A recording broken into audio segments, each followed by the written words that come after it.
Kita melihat pemerintah menerbitkan surat utang yang tenornya terpanjang selama sejarah Indonesia hingga 40 tahun di tengah penantian terhadap pemangkasan suku bunga Amerika Serikat begitu. Dan bahkan juga kalau kita lihat ini tinggal 2 minggu lagi mungkin ya menuju ke pemangkasan di 18 September begitu. Anda lihat prospeknya seperti apa untuk surat utang ini? Oke, kalau untuk surat utang FR 105 yang merupakan terpanjang ya dalam sejarah penerbitan surat utang Indonesia ini, sebenarnya investor masih belum terlalu memiliki minat yang tinggi. Ya, jadi mereka melihat bahwa surat utang yang lebih menarik mungkin adalah yang menjadi seri acuan di tahun depan dibandingkan FR 105, yaitu FR 103 dan FR 104, di mana FR 103 itu adalah untuk acuan tenor 10 tahun di tahun depan dan FR 104 untuk 5 tahun di tahun depan. Antusiasme investor terhadap kedua tenor ini bisa dilihat pada mungkin lelang 2 minggu lalu, ya, di mana lelang SBSN saat itu jumlah penawaran masuknya itu mencapai lebih dari 100 triliun. Bahkan kalau kita urutkan dalam 10 besar ya, nilai penawaran tertinggi. Penawaran tertinggi itu berada di peringkat ke-7 ya, dengan sekitar 80 triliun dari total lebih dari 100 triliun itu hanya untuk FR 103 dan FR 104 saja. Ya, jadi kalau dibandingkan dengan FR 105 sebenarnya minat investor berada pada di lelang kedua FR ini ya, yang akan ditawarkan lagi pada lelang Sun besok. Baik, apakah ini artinya memang investor tengah menunggu lelang-lelang berikutnya sehingga masih wait and see? Dan apa faktor yang membuat selain terkait dengan imbal hasil ya, apalagi faktor yang membuat investor ini masih tertahan untuk membeli FR 105 ini? Oke, untuk FR 105 ini mungkin yang membuat beberapa investor sedikit tertahan adalah pertama, tenornya itu terlalu panjang.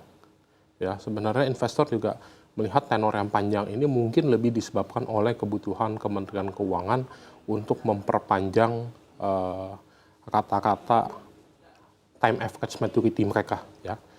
Jadi kalau time average maturity Kementerian Keuangan saat ini kira-kira di 8-9 tahun, akan tetapi dalam waktu jangka pendek ini Kementerian Keuangan akan menghadapi penerbitan dan juga jatuh tempo dalam jumlah yang cukup besar.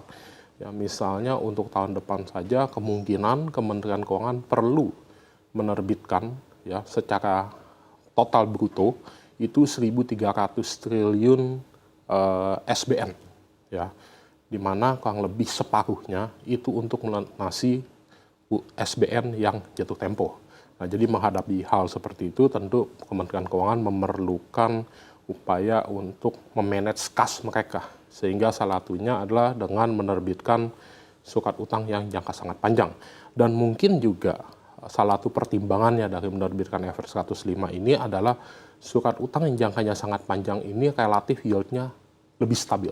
Contohnya adalah FR 102 yang mempunyai tenor kurang lebih hampir 30 tahun. Ya, saatnya merupakan terpanjang kedua setelah FR 105, di mana untuk seri FR 102 ini menjadi primadona bagi retail ya, karena yang dibutuhkan oleh retail adalah kestabilan ya. Jadi di saat seri-seri yang lain harganya bergejolak ya, diakibatkan oleh faktor global maupun faktor domestik, maka seri-seri yang panjang yang memiliki kestabilan yield ini menjadi menarik bagi investor retail. Dan yang perlu diingat adalah jumlah investor retail di pasar surat utang kita itu meningkat cukup pesat. Ya, seingat saya di 2019 mungkin persentase investor retail dari total investor itu hanya sekitar 3%. Nah, saat ini mungkin ada sekitar 7-8%. Jadi dengan peningkatan hingga lebih dari 2 kali lipat ini diperlukan seri-seri yang bisa menjawab kebutuhan mereka. Untuk saat ini seri retail seperti Oris dan suku retail serta lainnya itu dilihat mungkin sudah menjawab sampai titik tertentu, tetapi untuk nasabah yang memiliki kekayaan dengan jumlah yang lebih besar, ya, terutama dari segmen yang lebih atas, itu membutuhkan seri FR 105 ini.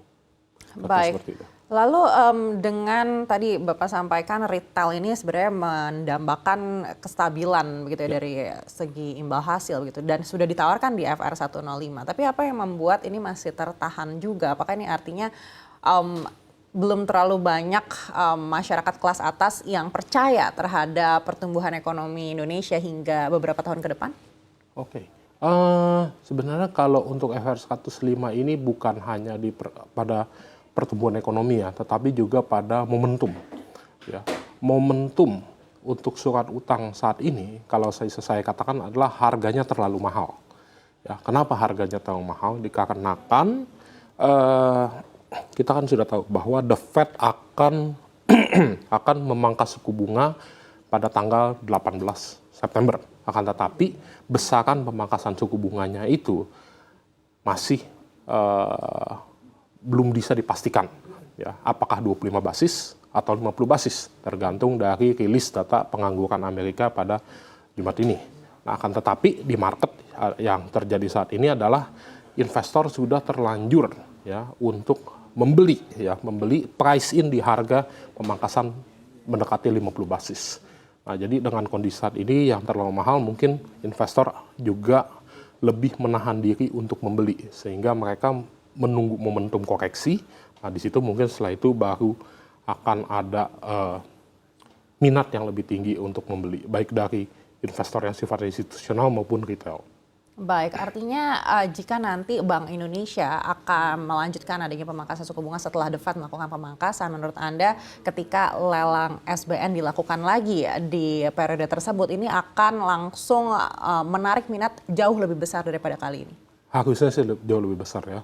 Apalagi ada kemungkinan FR 105 ini baru akan dihadirkan di lelang mendekati akhir tahun atau mungkin awal tahun depan. Ya, jadi mungkin itu juga yang ditunggu oleh investor saat ini. Baik, dan Anda lihat saat ini seperti apa sih psikologis investor di pasar surat utang kita saat ini? Apalagi juga kita tahu akan ada pemangkasan suku bunga The Fed dan mungkin dari tetangga-tetangga kita juga memberikan penawaran yang cukup menarik. Oke, saat ini si psikologis investor kalau saya bilang cenderung spekulatif ya. Dikarenakan kalau dari sisi investor asing, mereka melihat kemungkinan bagi Bank Indonesia untuk memangkas suku bunga 3 kali hingga akhir tahun. Nah, akan tetapi 3 kali ini juga ada kemungkinan pemangkasannya mendahului The Fed, ya, terutama di bulan September ini. Ya, jadi siangnya itu pengumuman Bank Indonesia, malamnya baru pengumuman The Fed. Ya, sebenarnya sih kalau dari karena harinya cenderung sama, harusnya tidak apa-apa.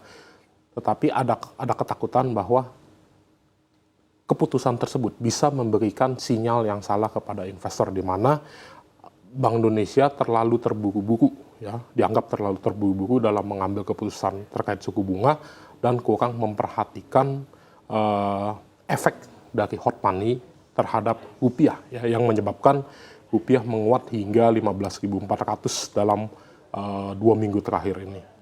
Nah, sehingga oleh sebab itu mungkin yang lebih diharapkan adalah Bank Indonesia bersifat lebih konservatif di tengah dengan maraknya spekulasi terhadap besaran pemangkasan suku bunga, ya, The Fed maupun momentum pemangkasan suku bunga Bank Indonesia.